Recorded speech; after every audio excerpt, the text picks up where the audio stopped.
Assalamualaikum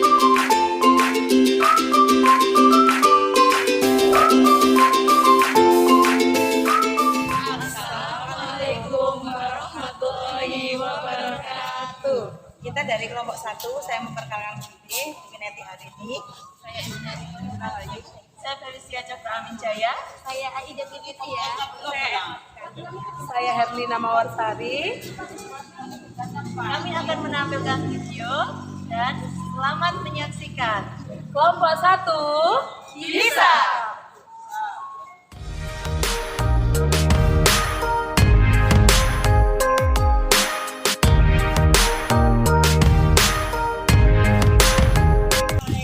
Menyiapkan 7 buah gelas plastik dan memberi label kontrol 1, 2, 3, 4, 5, dan 6. Alat kan?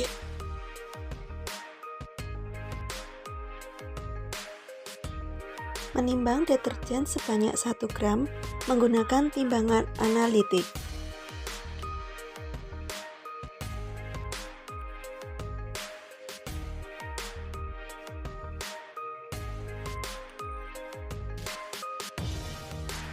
Membuat larutan 100% dengan memasukkan deterjen 1 gram yang sudah ditimbang, lalu ditambah air sebanyak 1000 ml.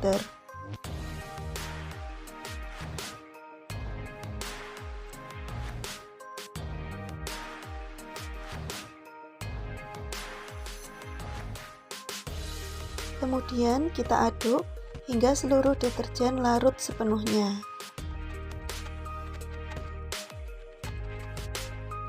Membuat pengenceran dengan menyisakan 500 ml air deterjen 100% dan menambahkan hingga 1000 ml air ledeng.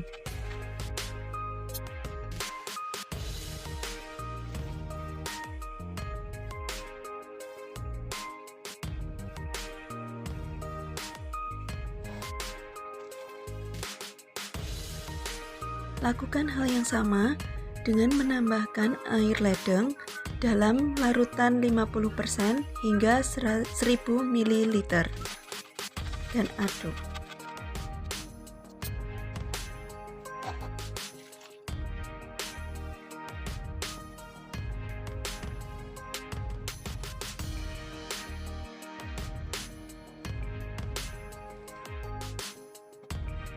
Dan kita mengulangi langkah yang sama hingga kita mendapatkan larutan ke-6 dengan konsentrasi 3,125%.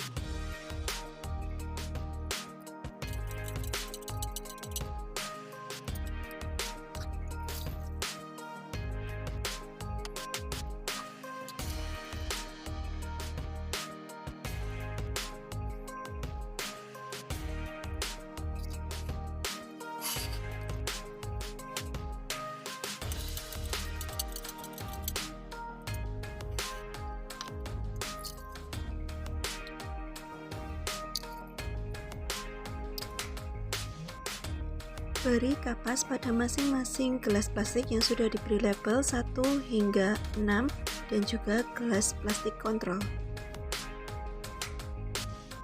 Masukkan kacang hijau ke dalam air pada piring atau mangkok dan hanya ambil kacang hijau yang tenggelam untuk percobaan.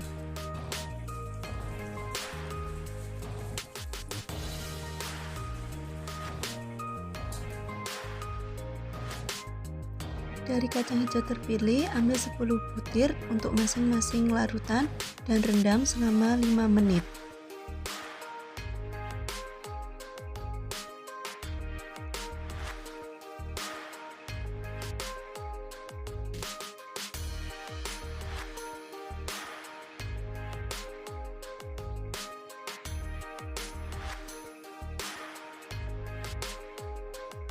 Aturlah kacang hijau dalam gelas kimia dengan label yang sesuai dan atur dengan baik agar hilum mengarah ke bawah.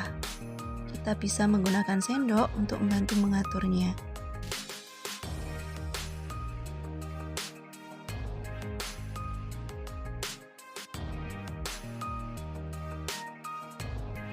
Isilah gelas kimia yang telah diisi kacang hijau tersebut dengan larutan yang berlabel sama dengan gelasnya, kira-kira sebanyak 100 ml.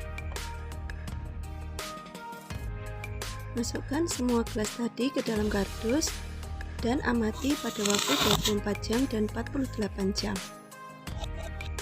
Berikut hasil pengamatan pertumbuhan kacang hijau dan grafik rata-rata pertumbuhan berkecambahan berkonsentrasi 24 jam dan 48 jam. Apa fungsi larutan nol atau kontrol? Larutan kontrol di sini sebagai variabel yang sengaja dikendalikan atau dibuat tetap tanpa ada variabel bebas, namun memiliki perlakuan yang sama dengan sampel lain guna meminimalisir bahkan menghilangkan pengaruh lain selain variabel bebas yang mempengaruhi hasil variabel terkait dari penelitian. Apa kesimpulan Anda? Bila pada larutan nol atau kontrol ada biji kacang hijau yang mati, sekalipun kita sudah berusaha menyeragamkan dengan memilah kacang hijau melalui perendaman untuk memilih biji yang baik, yaitu biji yang tenggelam, dan yang kurang baik yang mengapung, kita tidak menggunakannya. Namun apabila hormon pertumbuhan dari biji tersebut tidak bekerja dengan baik, maka biji tersebut tidak dapat tumbuh atau kita sebut dengan mati, meskipun ada di dalam larutan kontrol.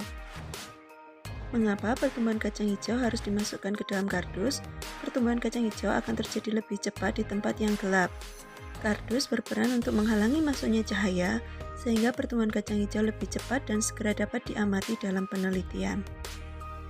Pada praktikum yang kami lakukan, semua kacang hijau dapat tumbuh, tetapi pertumbuhan pada setiap larutan berbeda. Semakin rendah konsentrasi deterjen, pertumbuhan kecambah kacang hijau semakin cepat. Pada konsentrasi deterjen 100% dan 50%, warna kecambah juga berbeda, tidak didapati warna ungu. Sementara pada larutan dengan konsentrasi deterjen 0 atau kontrol hingga 25%, didapati warna ungu pada bagian lembaga. Adapun hal ini menunjukkan bahwa pencemaran lingkungan berdampak negatif terhadap pertumbuhan kecambah kacang hijau. Dalam hal ini, pencemaran lingkungan berupa deterjen.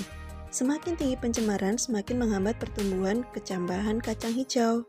Kesimpulannya, berdasarkan hasil pengamatan kelompok kami, adanya deterjen mempengaruhi perkecambahan kacang hijau. Semakin tinggi konsentrasi deterjen, semakin besar pula daya hambatnya terhadap perkecambahan kacang hijau.